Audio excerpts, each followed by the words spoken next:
Pedro, antes de hablar de tu libro, antes de entrarle a otros temas, con tu claridad, por eso te respetamos, dime qué chingados, ante qué estamos, Vox, PAN, y luego los panistas negándose entre sí, escupiéndose entre sí.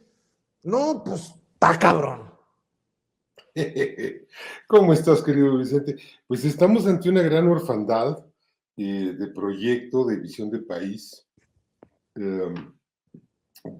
hasta de postura partidista.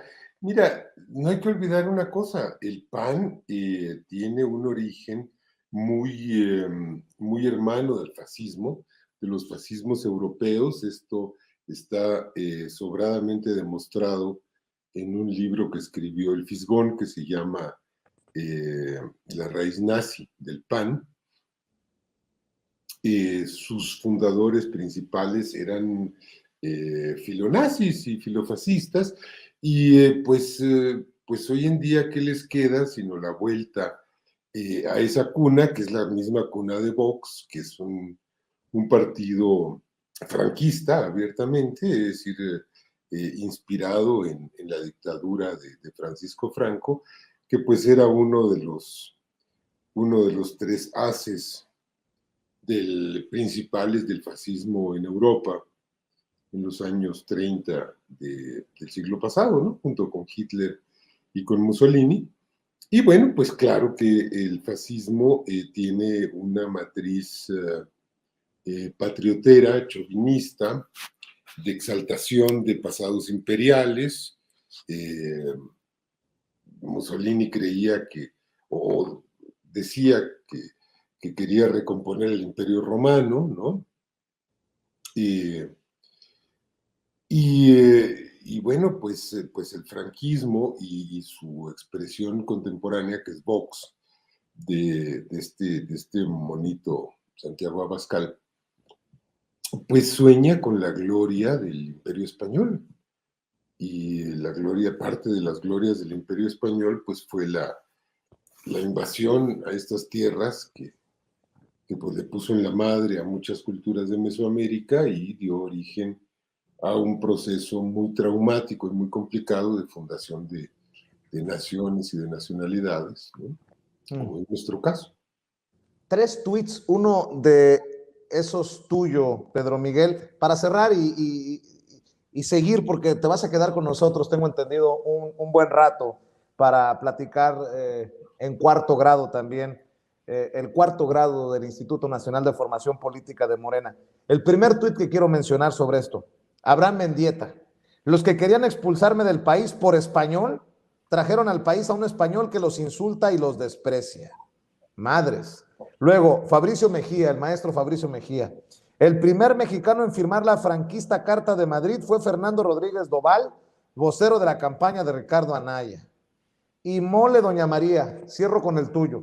Y esto creo que pone el dedo en la llaga. Una buena razón para dejar de pelearnos entre nosotros es que tenemos enfrente, por si alguien lo dudaba, al nuevo fascismo internacional.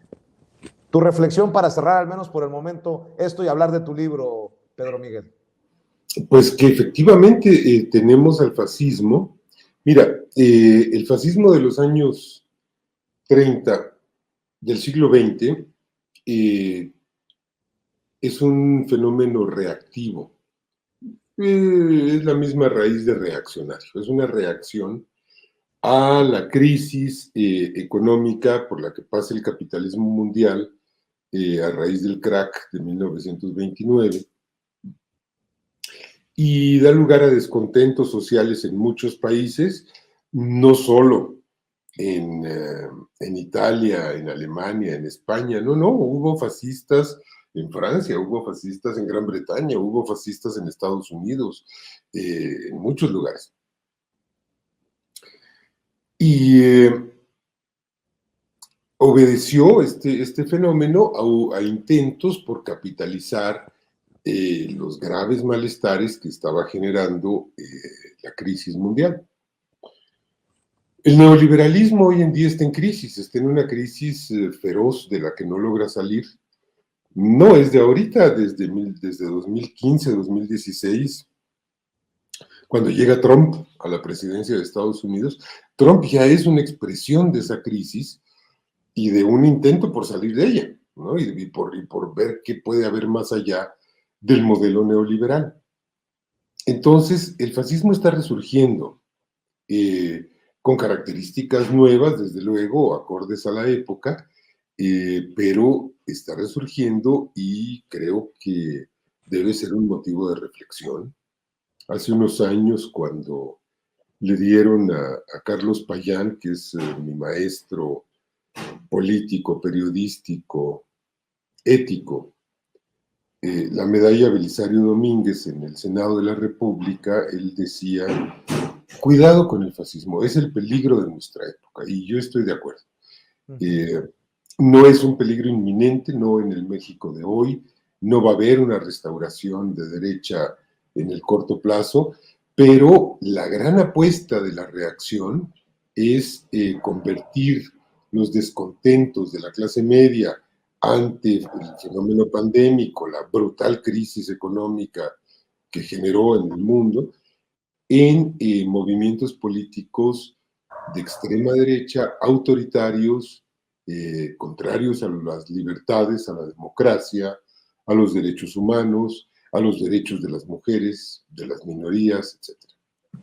Fíjate, Pedro Miguel, que hace rato me pitorreaba de esta situación de Vox, el PAN, que no solamente es para el pitorreo, debe de ser para el análisis, obviamente, pero decía, ¿en qué momento va a salir Enrique Krause a decir que Abascal es Hernán Cortés y Julen Rementería la Malinche, ¿no? Y luego me dice Ceci, oye Vicente, vamos a platicar con Pedro Miguel de su libro, El último suspiro del conquistador, y le dije, pues ni mandado a hacer. El último suspiro del conquistador es la historia de Jacinta, una antropóloga que en una visita de campo roba un frasco que supuestamente contiene el alma del conquistador Hernán Cortés. Gracias a la fascinación que le ocasiona esta idea, Jacinta se ve envuelta en una serie de aventuras e infortunios en el pasado, el presente y el futuro. Y me llama mucho la atención cómo hablan de la aparición del último suspiro del conquistador de Pedro Miguel como un inicio positivo de la inclusión de la 4T en la literatura. En este análisis que se hace de tu libro, dice que trazas muchas historias trenzadas a partir de la búsqueda por conservar el alma, el suspiro por parte de Hernán Cortés. Se conjugan elementos antropológicos, religiosos, espirituales, sociales, policíacos. La trama recae sobre dos jóvenes universitarios que se conocen por diversos motivos en Europa y a partir de ahí la travesía hacia la Ciudad de México, un conjunto de crímenes y la búsqueda por desentrañar el misterio de una botella que parece guardar el secreto mismo de la vida. ¿De dónde sale el último suspiro del conquistador, Pedro Miguel?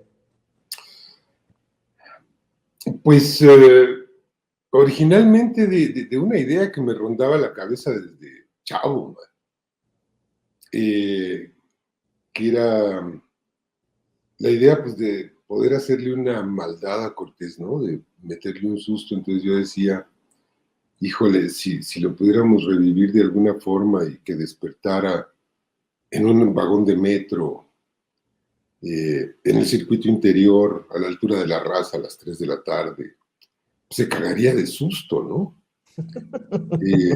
Imagínate, ¿no? Entonces, pues me rondó esta idea a la cabeza durante muchos años y un día encontré una forma en la que tal vez Hernán Cortés podía ser traído de regreso desde la muerte. Y pues ya para entonces yo sí tenía muy claro que era una venganza que yo quería llevar a cabo en contra de este individuo. Entonces no es una lectura recomendada para Abascal y la gente de Vox, Tal vez especialmente porque tiene hasta pasajes eróticos para que se exciten y se masturben, porque es como muy hipócritas y esto. Y esas cosas pueden liberarlos un poco de su gran hipocresía, ¿no? Fíjate, y tiene una reflexión todo esto que es cuál es el papel de este individuo en nuestra historia, ¿no? Porque tampoco se trata nada más de ser maniqueos y decir Cortés es el gran bárbaro, el ojete. No, no, o sea, hay que rascar, hay que buscar por qué hizo lo que hizo, por qué no hizo otras cosas que quizá habría podido hacer. Fíjate, por ejemplo, los conquistadores romanos, Vicente, no destruían la cultura de los conquistados. No les prohibían su idioma, no les prohibían su religión, ¿no? Cuando los otomanos, que eran tenidos en Occidente por bárbaros, por atroces, etcétera, toman Bizancio, la actual Estambul, no demolieron Santa Sofía. Sí, la volvieron mezquita. Nuestra Señora de San Salvador, que es una iglesia que hoy en día se llama Cora, no la destruyeron. Y cuando los cristianos españoles de la Reconquista toman Granada, no destruyen la Alhambra, y toman Córdoba y no destruyen la mezquita. Bueno, pero qué afán aquí de aplanar todo y destruir todo y de ser tan vándalos y tan brutales y tan destructores. Y pues me parece que estos procesos fueron modulados de manera protagónica, en primer lugar, por el propio Cortés, ¿no? Entonces, pues son reflexiones ahí que me hago, preguntas, y pues había que ponerle un poco de picante al asunto y escribir una historia que resultase divertida, entretenida, contemporánea. Pues básicamente es esto, ¿no? Y tan actual, porque el tema de Hernán Cortés, la conquista, la disculpa o no, el reclamo del presidente Andrés Manuel López Obrador a una carta que no le contestan, Vox celebrando la conquista y la liberación de esos bárbaros indígenas, ¿no? En la Nueva España, en el Nuevo Mundo. En fin, yo creo que no hay mejor momento para leer precisamente el libro, Pedro Miguel. Mira, todos los momentos de nuestra historia, en tanto no logremos hacer un ajuste de cuentas, que digamos en el terreno personal es de lo que trata este texto. Y yo escribí, ¿no? Pero mientras no logremos un ajuste de cuentas como nación, vamos a seguir teniendo un problema irresuelto ahí muy grave. Mira, yo no soy para nada, por así decirlo, un aztequista, es decir, no tomo partido en ese conflicto histórico. No siento que los españoles me hayan conquistado a mí, no digo nos conquistaron, nunca, no, conquistaron Mesoamérica, derrotaron a los aztecas. No lo vivo personal y me queda muy claro que somos producto de los mexicanos del siglo XXI y los del XX y los del XIX, de un encuentro muy traumático. Sin embargo, me parece que se tiene que ver el pasado con un ojo reparador. Y ese ojo reparador tiene que reconocer que somos producto de una gran barbarie, de un genocidio, de crímenes atroces cometidos no según nuestras leyes del siglo XXI, según las leyes castellanas del siglo XVI. Esas leyes fueron gravísimamente violentadas por el grupo de invasores que llegó a Mesoamérica y que aprovechó los conflictos entre pueblos mesoamericanos, no para destruir a los aztecas, no para liberar a los tlaxcaltecas o a los purépecha, para hacer mierda a Mesoamérica, que era un conjunto cultural, hombre, pues tremendamente valioso, con cosas sin duda horribles. No soy de los negacionistas de los sacrificios humanos ni de la antropofagia ritual, es decir, la ciencia arqueológica, aunada a las crónicas, aunada a los códices, da pruebas irrefutables de que esto existía. Era parte de una cultura, así como en Europa existían cosas igualmente horribles, pero era una región con una riqueza cultural y humana tremenda, que si bien no pudo ser destruida de raíz, porque la raíz ahí está y es la que le da sustento a una cultura nacional hoy en día, sí fue arrasada y como baja colateral, dirían los gringos, produjo la reducción de la población de Mesoamérica en un 90%, en menos de 80 años. Es decir, cuando el ejército de Cortés llega a México, Mesoamérica estaba poblada, según diversos cálculos, por unos 25 millones de personas. Para 1580, 1590, quedan 2 millones de personas en todo el territorio mesoamericano. Y a los aztecas, y a los tlatelolcas, y a los texcocanos, y a todo mundo se lo llevó el diablo y fue el infierno, ¿no? Y creo que esto se debería reconocer.